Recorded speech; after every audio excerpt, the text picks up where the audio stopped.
സംയുക്ത സമിതിയെ നിയോഗിച്ചു. കൂടുതൽ വിവരങ്ങളുമായി ഷാനോസ് ഡേവിഡ്. ഷാനോസ്, ക്ലിമ്മിസ് മെത്രാപ്പൊലീത്തയെ പദവിയിൽ നിന്ന് മാറ്റി നിർത്താൻ തീരുമാനിച്ചിരിക്കുന്നു. എന്തൊക്കെയാണ് വിശദാംശങ്ങൾ? അല്പം മുമ്പ് പുത്തൻകുരിശിൽ ഉള്ള യാക്കോബ സഭയുടെ ആസ്ഥാനത്ത് നടത്തിയ വാർത്താ സമ്മേളനത്തിലാണ് സഭാ നേതൃത്വം ക്ലിമ്മിസ് തിരുമേനിയുടെ നടപടിയെ സംബന്ധിച്ച് വളരെ കൃത്യമാക്കിയത്.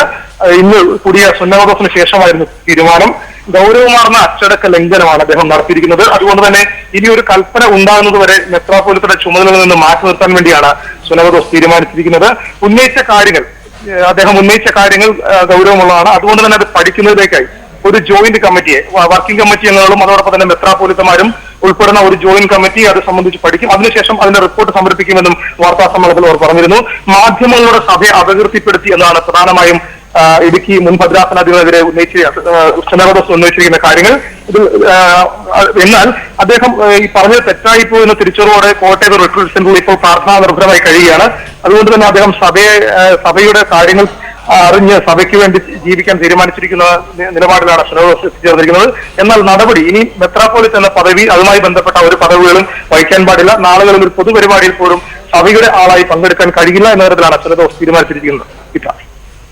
വിശദാംശങ്ങൾ നൽകിയത് ഷാനോസ് ഡേവിഡ്. എസ് ശർമ്മ.